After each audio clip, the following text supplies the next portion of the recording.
Blessed morning to everyone. Another day, another foreclosed property ang ating pipicture po ngayon. Right now, I'm here at Tuscany Private Estate. Dito lang po yan sa Upper McKinley Road, McKinley Hill, Taguig City. So, owned po ito ni Mega World and sold out na po yung property na to na long time ago. Matagal na po itong nabenta. And na-foreclose po ito ni Bangko. Binebenta lang po ito ng 17,632,000 at 92 square meter unit. So napakalaki po ng size. So para ka nang nakabahay dito sa McKinley Hill. And ang maganda po rito, may kasama na siyang one parking slot. So pag binili mo to, kasama na po yung parking.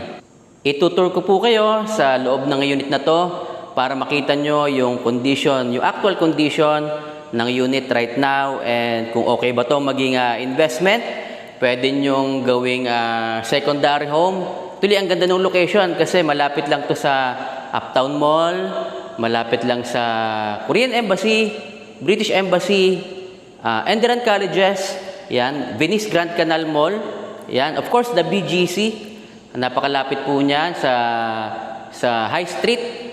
So napakaganda po ng location nito. Paglabas nyo, nandiyan na yung mga commercial units natin. At kung naghahanap po kayo dito sa area ng McKinley Hill, panoorin nyo po ang video na to at baka para sa iyo na po itong property na to. Guys, itong Tuscany Private Estate, this is one of the first projects of Mega World Corporation here at McKinley Hill, Taguig City. So, composed po ito ng mid-rise building and most of the buildings po ay low-rise lang. So, the concept of this project is Italy's Tuscany. So, that's why they call it Tuscany Private Estate. So, nasa Tower 4 po yung ating unit na na-foreclose. So, i-check po natin yung unit mismo, yung condition. So, pupunta na po tayo sa taas. So, dito pagpasok, ito yung door, may space ka rito. Pwede mo itong lagyan ng shoe rack for me. So, dito sa left side, meron ka ritong toilet and bath. Yan, so kailangan na rin palitan or regrout yung tiles niya.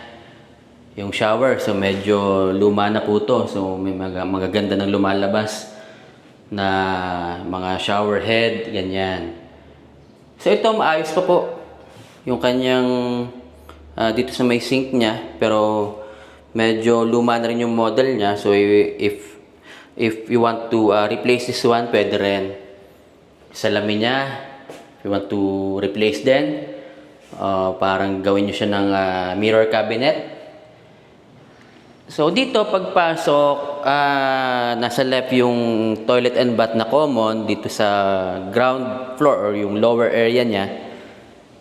Then pagpunta mo dito sa right side, ito yung kanyang kitchen. So guys, need nyo talagang palitan na po yung mga tiles kasi umangat na po siya, no? So kailangan nyo ng palitan.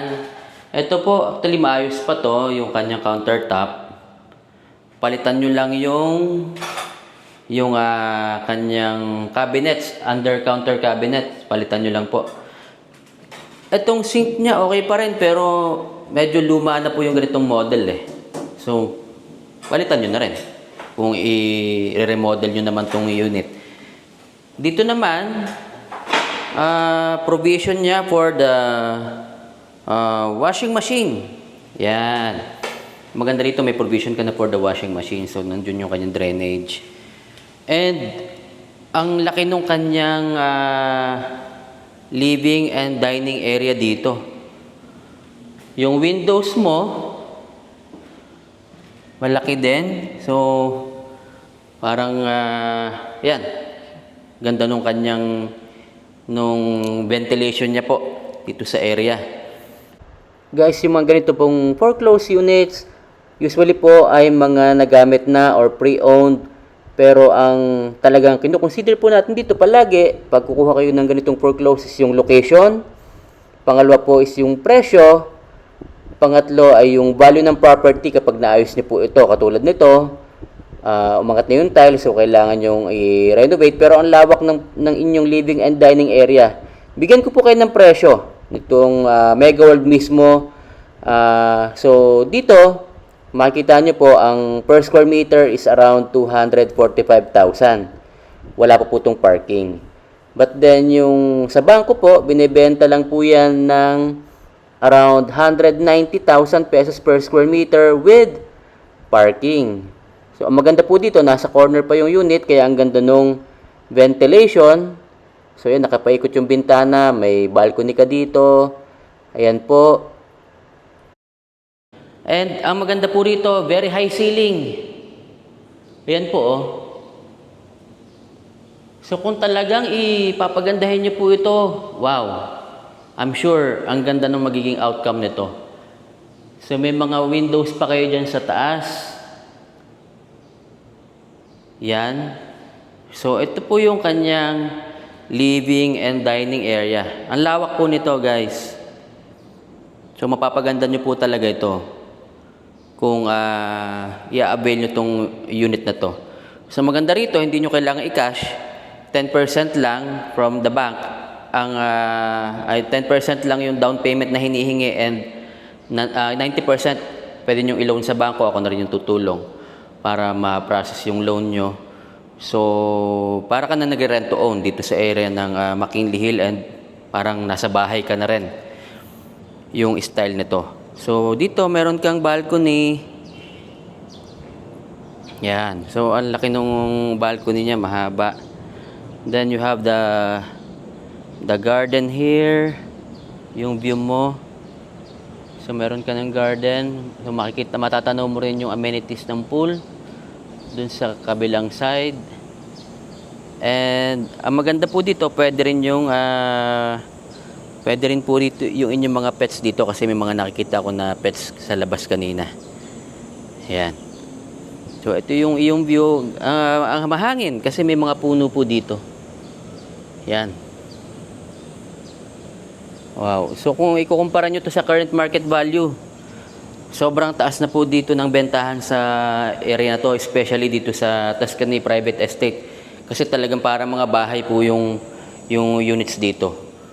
So ayan, kung makikita nyo naman, yung ceiling niya, ang taas. Mga palibot ng bintana sa taas at sa baba. Okay, so puntahan naman natin yung kanyang second floor. Yung hagdanan niya po, maayos pa. Yung kanyang railings, maayos pa. I think, repaint lang din. Or pwedeng linis nga lang kasi maayos pa naman po ito. Ayan, mapapansin nyo, maayos pa siya. So, yung hagdan niya is going to the second floor. Actually, itong area na to naka-open to before. For sure, kasi iba yun. Para nilagyan niya lang to ng cover na plywood. Hindi pwede nyo siya pagandahin talaga. So, punta tayo rito sa second floor. Yung tiles sa second floor, maayos naman po. Wala namang nag-crack dito. So, I think re-grout lang to. Or if you want, pwede nyo patungan ng mga wood planks na nabibili sa Wilcon. Yan. So, dito po ginawa niya tong room. Ito. Kasi, dapat kung open to, ang ganda sana nung... Actually, maganda yung area na to. Pwede nyo siyang gawing entertainment area. Kung naka-open po to. Ayan. Kung naka-open to, pwede nyo tanggalin kasi kahoy lang to. Nilagay niya lang to ng kahoy na partition. Then dito... Ayan, naglagay lang siya ng kanyang cabinet. Hindi rin maganda yung pagkakagawa. Malamang kumuha lang siya ng carpenter dito na pinagpagawa. Pero sa price ng properties dito, dapat talaga gagagandahan mo na, gagalingan mo na yung mga nag-interior design na gumagawa. So, yan, gumagawa rin kami po niyan. Kaya-kaya namin itong pagandahin, actually. So, yan, tanggalin nyo na po ito. Hindi nyo ito magagamit. Hindi rin maganda. So, ito dapat open area po ito eh. Nilagyan niya lang ito ng harang. So, dito meron tong toilet and bath pa rin. Okay. So, yung sink niya, same dun sa baba. Lagyan nyo lang ito ng faucet kasi nawala na. Yan. Actually, mirror niya okay pa rin, pero ako papalitan ko na rin to. Puntahan naman natin yung isang kwarto pa. Parang in-improvise na lang po ito lahat eh. Nilagyan niya lang ng mga cabinets na hindi rin po maayos yung pagkakagawa. Sobrang hindi talaga maayos yung pagkakagawa po nito. Itong mga nilagay niya. Kaya ganito yung naging itsura. So, ayan, kung mabivisualize niyo po yan, open to dapat. So, malaki po talaga yan. Ayan, oh. Yung loob niya. Malaki to dapat. So, going here naman tayo sa kanyang one bedroom pa. Okay, so ito yung ginawa niya parang siguro guest room to or kung sino man pwede mag-stay pa po dito. Ayan. Hindi ba niya yung daanan ng mga aircon niya. Okay, nilagyan niya ito ng butas para siguro magkaroon ng daanan ng aircon. Pero hindi po talaga parang mga yung mga karpentero lang po na usually gumagawa ng bahay. Pero pagka condo po kasi iba talaga yung skill na dapat gumagawa nito.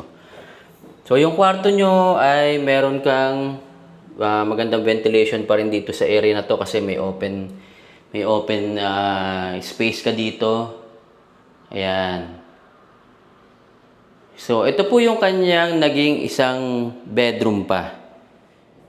And guys, isa naman pong foreclosed property ang napakita dito sa Foreclose and Resale PH. So if you want to make an offer sa bangko, nandyan po yung aking email address, mobile number, WhatsApp and Viber. So pwede niyo po akong makontak po dyan, message me or call me. And para po dun sa listings pa, dito sa area ng McKinley Hill, kung naghahanap kayo rito, message me lang din po. Pero ito pong property na ito, sobrang mapapaganda nyo ito kung aayusan nyo lang talaga. At ang maganda po rito, may kasama ng parking. Kasi usually po rito, yung mga units, pagka walang kasamang parking, mahirap din po talaga makakuha ng parking kasi limited lang yung parking. So ang maganda rito, yun nga po, may parking na kayong gagamitin kapag pinurchase niyo po ito. Kasama na sa presyo ng unit, 92 square meters, 17,632,000 pesos with parking. So yan po, and subscribe na rin kayo dito sa ating channel Foreclose and Resale PH para makakita nyo pa yung iba pa nating mga feature na foreclose and resale properties dito sa Metro Manila and dun sa mga kalapit na provinces ng Metro Manila. So subscribe lang po kayo para masabaybayan nyo po. Again, si Jason po ito ng Foreclose and Resale PH, ang iyong licensed real estate broker. Find, invest, and own your property.